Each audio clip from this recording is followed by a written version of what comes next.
Faly miarabantsika rehetra indray rakizy. Ary faly indrindra indray androany hanolotra tantara mahafinaritra sy mahavariana ho anao. Enoy tsara ary. Ny sekolin'ny fiainana tapany voalohany.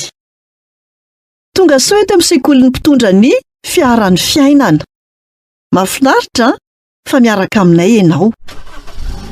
Andao hiaraka aminay. Tena hafinaritra izany. Manomeza lalana. Tsy misy fiantsonan'ny fiara. Fiviliana tery. Tsipika manamarika mena sy fotsy. Aiza ny tokony alehako. Famantarana stop. Fampitandremana. Lalana malama. 3 zoro misy sary bibidia. Famantarana maro isan-karazany. Ireo takelaka famantarana amin'ny fifamoivoizana eny amin'ny lalana dia tena sarobidy. Tsy manakana anao na manelingelina anao ny nanaovana azy ireny, fa mba hiarovana anao ka ahafahanao ho tonga soamantsara any amin'ny toerana alehanao. Ao amin'ny Baiboly Andriamanitra dia nametraka famantarana ho an'ny dianao eo amin'ny fiainanao. Tsy te hampatezitra antsika amin'ny didiny izy, fa nomeny izany mba hiarovana ny aintsika.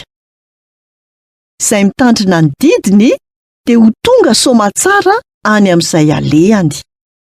Andao hiaraka aminay ato amin'ny sekolin'ny fiainana. Azoko antoka fa vita amin'ny fitsapana ianao. Mampientam-po ny dia amin'ny fiainana. Misy lalana roa, fa ny iray ihany no azontsika le. Ny Baiboly dia tahaka ny fanorona ny lalana. Atorony antsika izay lalana alehantsika. Mateo 7:17-20 hatramin'ny 4:12. Midira ny vavahady ety ianao, fa ny vavahady malalaka dia mankany amin'ny fahaverezana. Maro no misafidy ny andehany, fa tery ny vavahady ary tery ny lalana izay mankany amin'ny fiainana mandrakizay. Vitsy ihany no misafidy ny hanaraka an'io lalana io. Toy ny mpitari-dalana ny Baiboly. Mampiseho amintsika izany fa i Jesosy Kristy no hany lalana mankany amin'Andriamanitra. Hoy Jesosy, izao ny lalana sy fahamarinana ary fiainana. Jaona 4:14-15. Raha tony dia antsika mandalo zava-manahirana toy ny tonelina maizina izay tsy ahitantsika lalan-kivoahana. Ny Baiboly dia toy ny fahazavana.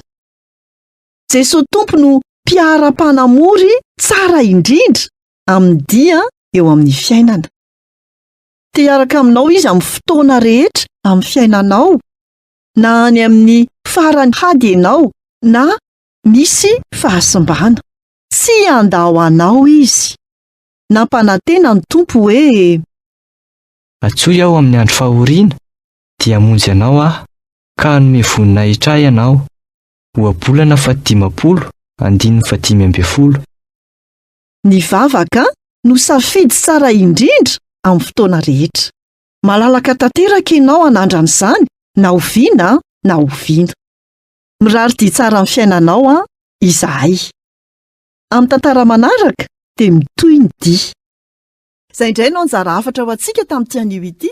Tahiny Tompo daholo nanolotra ny tantara zokomy.